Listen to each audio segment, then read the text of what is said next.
Welcome to Democracy Now!, democracynow.org, the War and Peace Report. I'm Amy Goodman. We're broadcasting from Marrakesh, Morocco, the UN Climate Summit.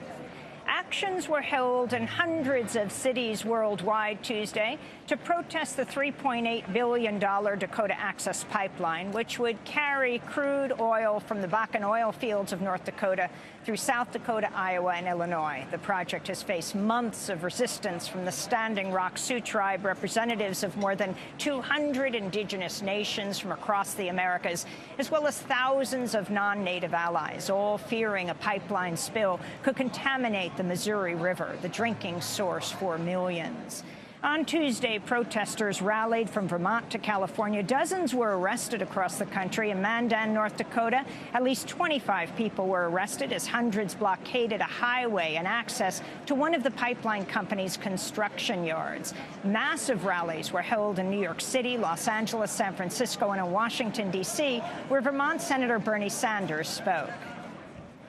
The idea that at this moment in history, when the scientific community is crystal clear that we need to transform our energy system, that at this moment we have the fossil fuel industry pushing for more pipelines, for more dependency on fossil fuel, is totally insane. Many of Tuesday's actions targeted the offices of the U.S. Army Corps of Engineers, which has so far refused to grant Energy Transfer Partners the final permit to drill underneath the Missouri River. In a joint statement by the Army and the Interior Department released Monday, the Army announced, quote, "The Army has determined that additional discussion and analysis are warranted in light of the history of the Great Sioux Nation's dispossessions of lands," unquote. This is Army veteran Nicole Goodwin.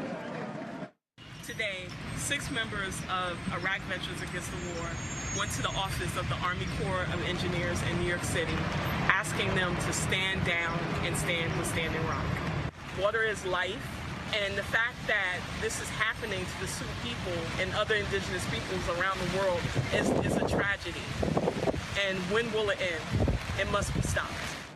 As actions against the Dakota Access Pipeline swept the country and world Tuesday, Energy Transfer Partners, the owner of the Dakota Access Pipeline, filed a lawsuit in federal court in Washington, D.C., seeking to, quote, "end the administration's political interference in the Dakota Access Pipeline review process," unquote.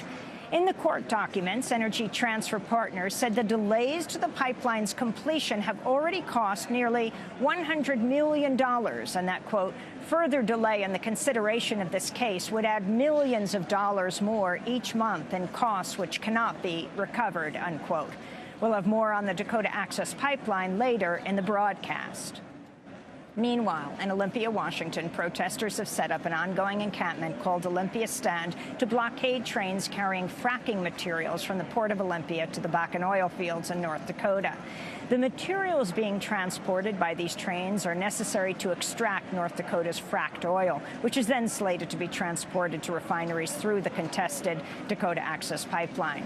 The group Olympia Stand says the blockade is in solidarity with the resistance at Standing Rock.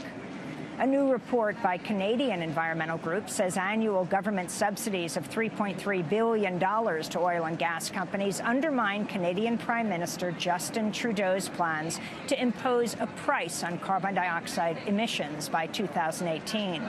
Oil Change International said, quote, "The system is like taxing consumers when they buy cigarettes while giving massive tax breaks to tobacco companies that encourage them to produce more cigarettes. It doesn't make sense," Oil Change International said. Donald Trump's transition team is reportedly in crisis following the firing of former Michigan Congressman Mike Rogers, who'd been handling the team's national security affairs.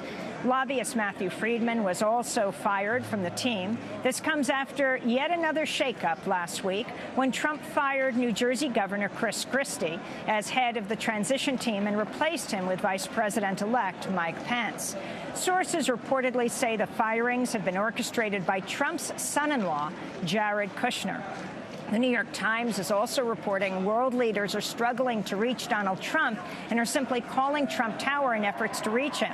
The Times reports two of the first two calls Trump took following Tuesday's election were with the Egyptian President Abdel Fattah al-Sisi and Israeli Prime Minister Benjamin Netanyahu.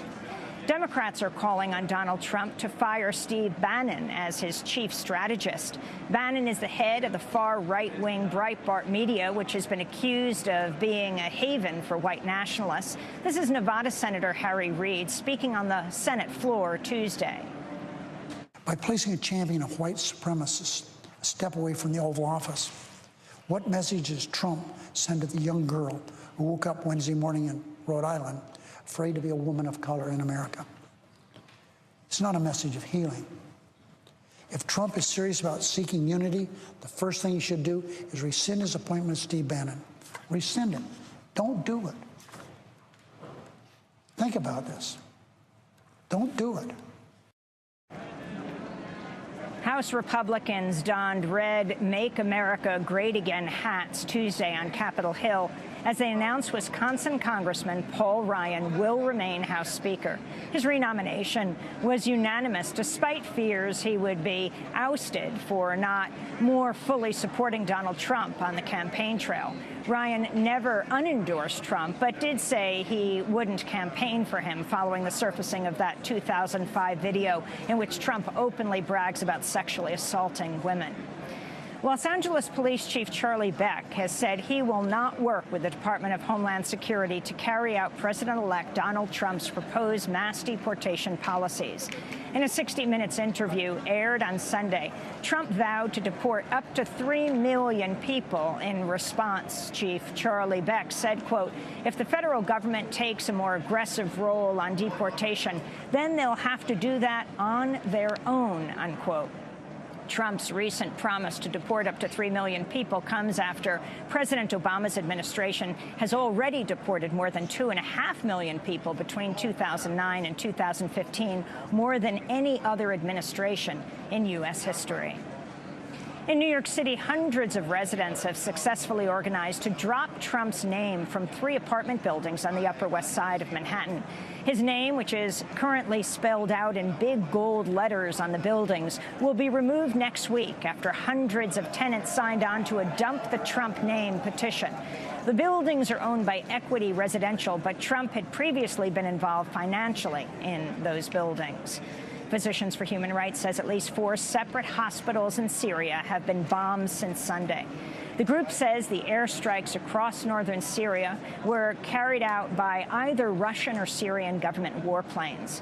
This comes as the Syrian government has launched a new bombing campaign against rebel-held eastern Aleppo, and Russian troops have announced a new offensive against Syrian rebels. Imprisoned Army whistleblower Chelsea Manning is petitioning President Obama to grant her clemency before Obama leaves office. Manning is serving a 35-year sentence in the disciplinary barracks in Fort Leavenworth, Kansas, after being convicted of passing hundreds of thousands of documents to WikiLeaks.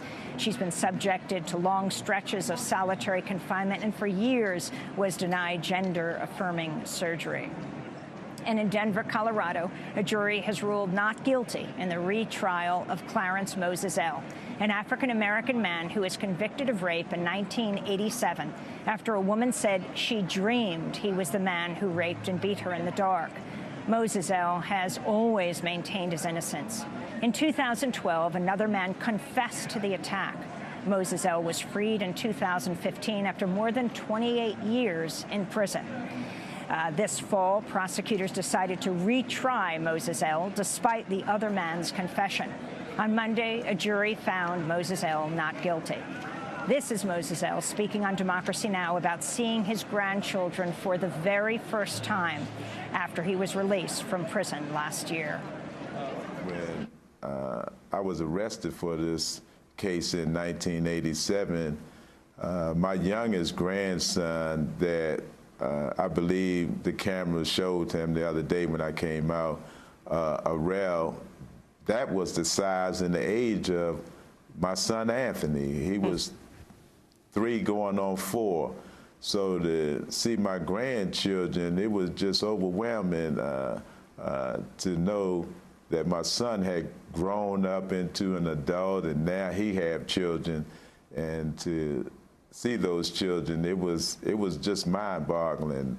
I felt good about it, but it was just mind-boggling because I couldn't really believe it that I got grandkids. To see our full interview with Clarence Mosesel, who has now been fully vindicated, go to democracynow.org. And those are some of the headlines. This is Democracy Now!, democracynow.org, the War and Peace Report. I'm Amy Goodman.